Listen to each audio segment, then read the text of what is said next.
Estoy frente al primer hotel que permitió una mascota en este país. Y no fue porque le gustaran los animales, sino porque en este lugar se hospedó Marilyn Monroe. ¿Y qué hizo Marilyn Monroe? Trajo a su perrito. ¿Quién le iba a decir que no a Marilyn Monroe? Así que la dejaron quedarse con su mascota y a partir de ese momento permitieron la entrada. Llegamos al noreste de los Estados Unidos. Estamos contra el Océano Atlántico en una ciudad espectacular. Sitio de mucha gente joven, decenas de universidades, de las más prestigiosas del mundo y lugar donde nacieron grandes empresas. Aquí, por ejemplo, se creó Amazon. Aquí, por ejemplo, se creó Facebook. Para mí, además, es la ciudad más hermosa de los Estados Unidos. Vamos a conocer Boston.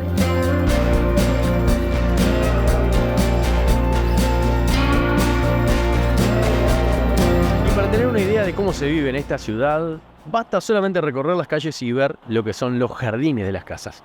Impresionante, todo muy cuidado, la ciudad absolutamente limpia. Acabo de ver, aunque ustedes no me crean, una liebre caminando por la calle tranquilamente entre la gente y se metió entre los jardines. Así de tranquila es esta ciudad.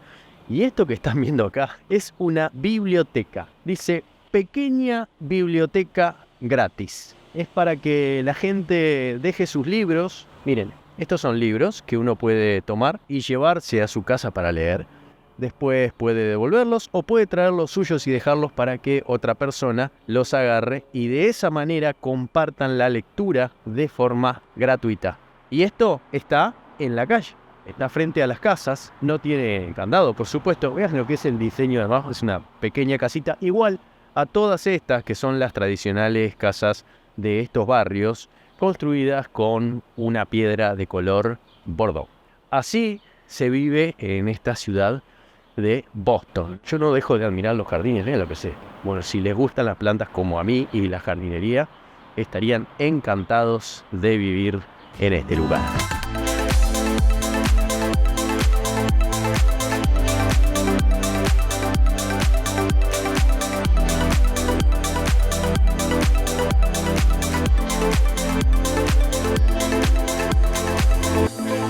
Y este hermoso parque está junto al río Charles, que es el que vemos aquí. Se pueden hacer todo tipo de actividades. Bueno, hay gente corriendo, andando en bicicleta, en patines, andando en bote. Hay veleros más atrás y este río corta una parte de la ciudad. Otra parte está cortada por el río Mystic. Y estos dos ríos se unen formando el Gran Canal de Boston que desemboca en el océano. Es una ciudad hermosa con muchos parques y muy disfrutable para la vida del peatón. No como otras ciudades de Estados Unidos en donde si uno no tiene auto, si no se traslada en un vehículo, es prácticamente imposible moverse. Esta es muy disfrutable y está pensada justamente para que las personas de a pie puedan recorrerla y aprovechar cada centímetro de la ciudad.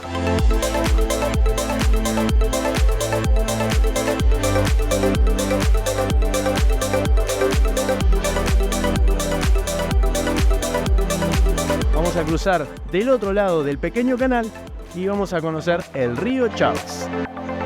Cuidado porque hay mucha gente haciendo deporte.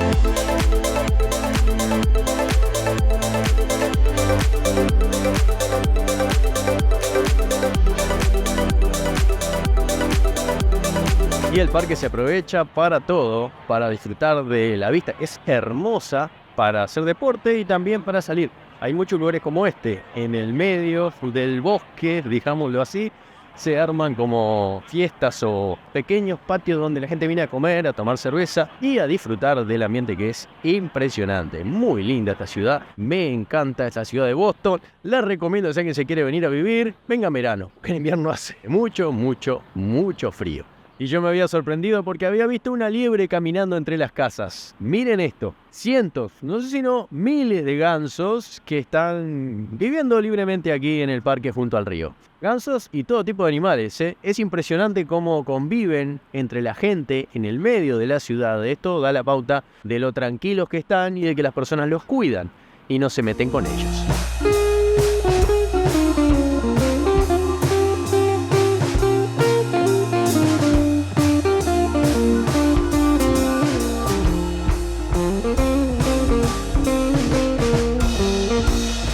si el enjardinado de las casas o la zona del parque contra el río no fuera suficiente, esta ciudad tiene grandes parques públicos. Y vean lo que son una maravilla. Realmente no hay un papel en el piso, está todo perfectamente cuidado y la gente los aprovecha porque valen la pena. En todos lados hay verde, en todos lados hay agua y en todos lados hay animales silvestres. Increíble que en una ciudad con millones de habitantes se pueda convivir de esta manera con la naturaleza. Un ejemplo a tomar para otros lugares en donde esto prácticamente no ocurre.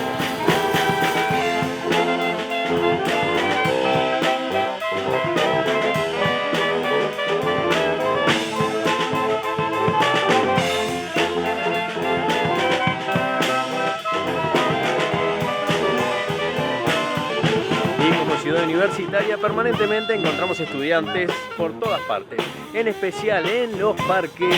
Generalmente vemos bandas de música que son de las universidades que mientras practican nos dejan escuchar buena música.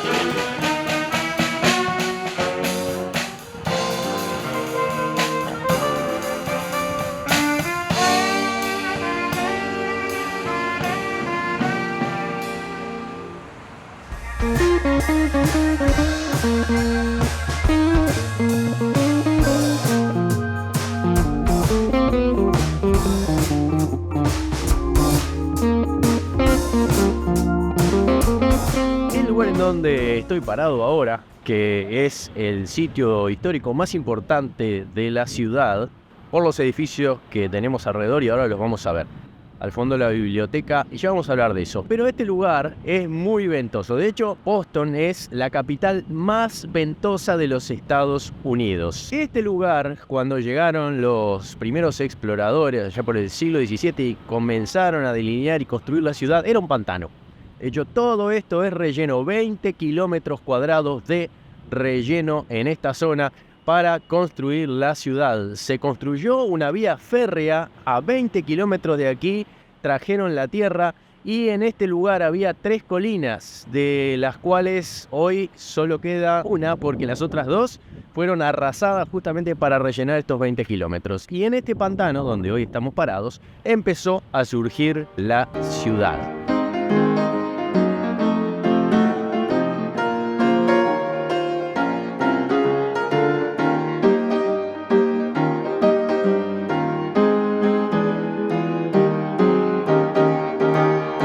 Vamos a hablar ahora de esa biblioteca que fue la primera de los Estados Unidos y lo que tiene adentro, porque tiene mucho que ver con la independencia de todos los países de América. Recordemos que la independencia de los Estados Unidos sirvió de inspiración para que otros líderes americanos empezaran a sembrar esa semilla de separación del poder colonial. Y eso surgió aquí por primera vez en Estados Unidos y exactamente en Boston nació la idea independentista de las colonias, que a su vez fueron tomadas de la Revolución Francesa. Pero vamos a conocer la historia de esta biblioteca.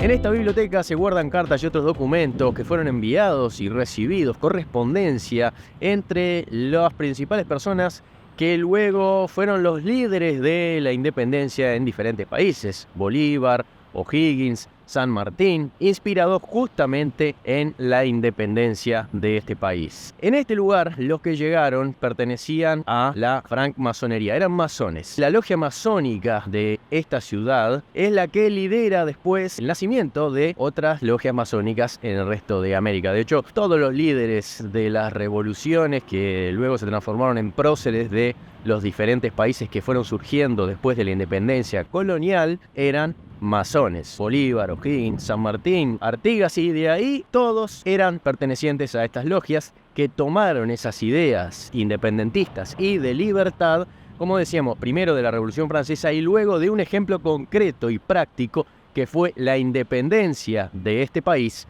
de las colonias europeas.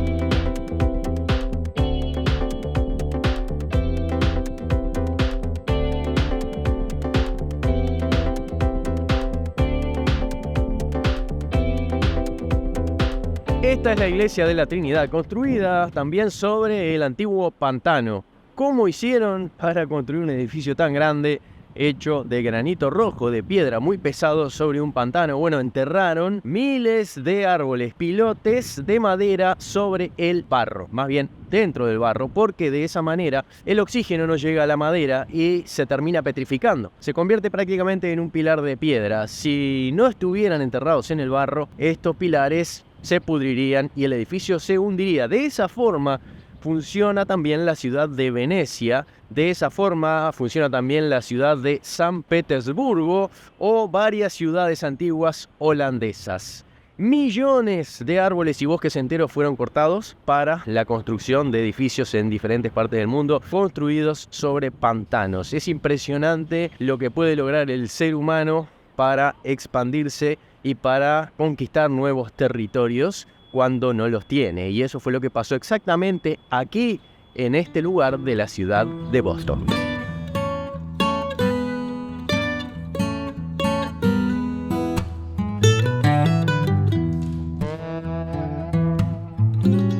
Y el estilo arquitectónico de esta iglesia es considerado el primer estilo netamente norteamericano. Se tomó la idea de las iglesias y catedrales románicas españolas. Vamos a ver la fachada de esta iglesia y vamos hasta España para compararlas.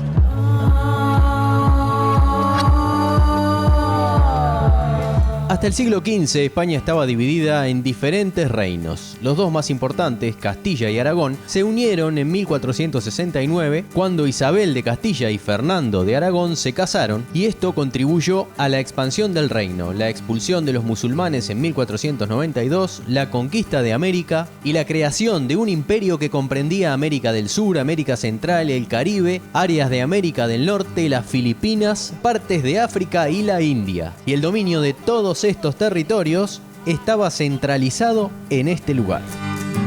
Sus primeros vestigios datan de 200 años antes de Cristo, en una época de construcciones romanas. Pero Toledo, que fue capital de España hasta que se trasladó a Madrid, fue siempre una ciudad muy importante, tanto por su ubicación estratégica como por su manufactura de productos vinculados a la guerra.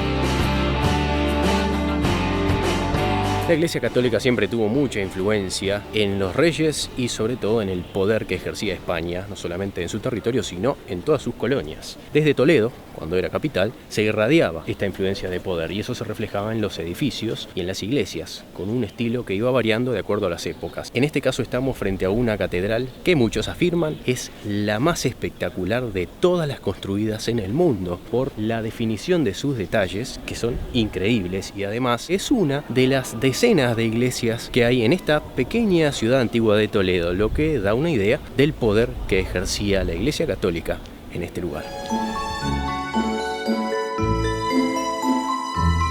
Uno se queda maravillado frente a la construcción, al detalle y a los cientos de miles de horas de hombre que tuvieron que dedicarse a este edificio, financiado, por supuesto, con muchos de los tesoros que venían de otras partes del imperio. Lo cierto es que hasta el día de hoy esta iglesia sigue siendo una de las más hermosas de todo el mundo.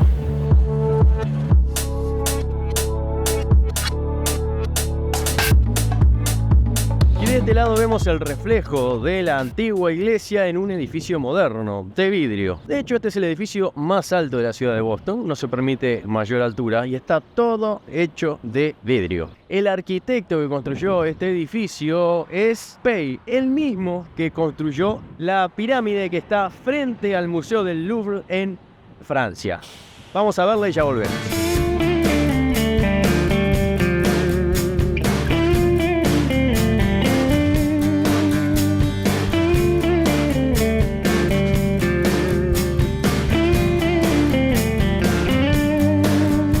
Vamos subiendo y como el giro total dura unos 10 minutos, tenemos tiempo para ver el Jardín de las Tullerías, que es la continuación de la Avenida de los Campos Elíseos. Al fondo está el Museo del Louvre, que era el Palacio Real. Y de este lado seguimos la línea de los Campos Elíseos y al fondo se ve el Arco de Triunfo.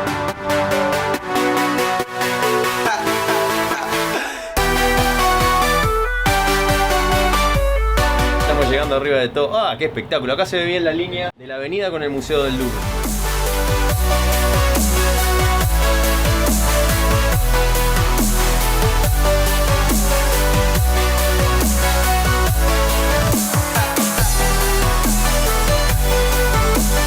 Aquella cúpula dorada que se ve al fondo es el lugar en donde está enterrado Napoleón Bonaparte.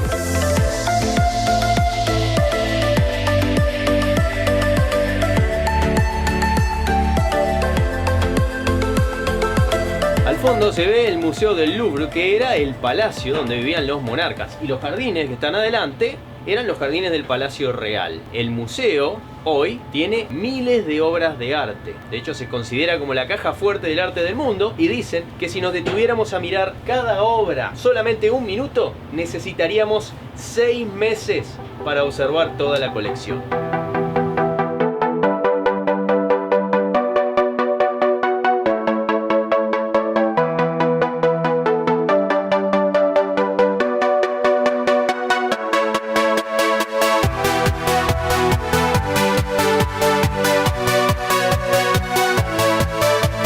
En esta zona antigua de la ciudad de Boston estoy frente al primer hotel que permitió una mascota en este país. Y no fue porque le gustaran los animales, sino porque en este lugar se hospedó Marilyn Monroe. ¿Y qué hizo Marilyn Monroe? Trajo a su perrito. ¿Quién le iba a decir que no a Marilyn Monroe? Así que la dejaron quedarse con su mascota y a partir de ese momento permitieron la entrada. No solo eso, sino que a partir de ese momento el hotel tuvo su propia mascota. De hecho, es un símbolo. Si vemos la entrada del hotel, junto a la puerta, hay una casita de perro. Es un labrador negro, que es la mascota del hotel. Está libre, suelto por ahí, puede verse en cualquiera de las entradas, el hall o incluso en los pisos del hotel. A veces anda por afuera y a veces por dentro. El labrador siempre vive en este lugar. Cuando fallece, se trae otro y así el hotel mantiene la tradición, demostrando en su ingreso que aquí uno puede llegar con su mascota preferida.